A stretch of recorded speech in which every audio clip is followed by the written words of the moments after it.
mentioned yung ILBO. What do you want to clarify? Yung sa ILBO, yeah. Kasi po, di ba, naging ka-issue ng ILBO na nag-request for an issuance of an ILBO.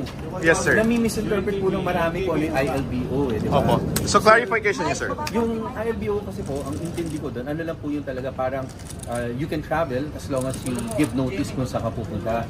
Pero yung marami kasi po, pag sinabi yung ILBO, iniisip nila na parang may ban ka na. Okay. So, pagka ganun, parang iniisip na nami-misinterpret po yun eh. So, that is the reason bakit ako nag-volunteer po talaga pumunta. So yung hopefully po maklaro man lang yung ILBO. What do you want to correct about the impression? Well, first of all, false and malicious yung ano, kaya the ILBO should sana ma-correct yung ILBO rin, di ba? Kasi not true po that. Nagpapatanggal kayo sa ILBO, sir? Sabihin? Hindi ko naman sinabi yun. Sinabi ko lang, but that is not for me to say. Okay. It is for them to decide. Sir, yung Garucha at saka Aristotle Ramos, do you know these people? Yes, they are DPWH, sa amin po yun. Hindi po yung staff ko. And I've made this clear po even before, talagang sa ano po yun, sa DPWH sila. Inevitable po talaga na makakaano sila. Pero you've had dealings with them? Sila po ang DPWH sa Pasig. Okay. Yes, hindi nila Pasig, yung buong district. Yung Metro District ba yan, yung gano'n? Yes. Okay. So talagang sila yung in charge sa mga, sila yung magko-coordinate, sila yung in charge. Talagang inevitable po. But did you authorize? No, I've never authorized.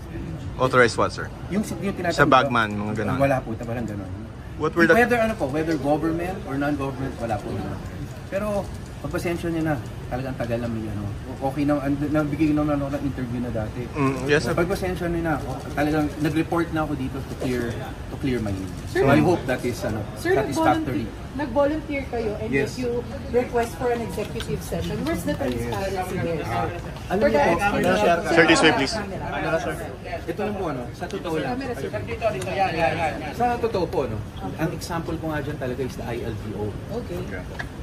Pagka nung nag-issue ng ILBO, which is a mere notice, tingnan niyo po sa ibang social media, ang pinapalabas po na may kasalanan na kami, banned na kami.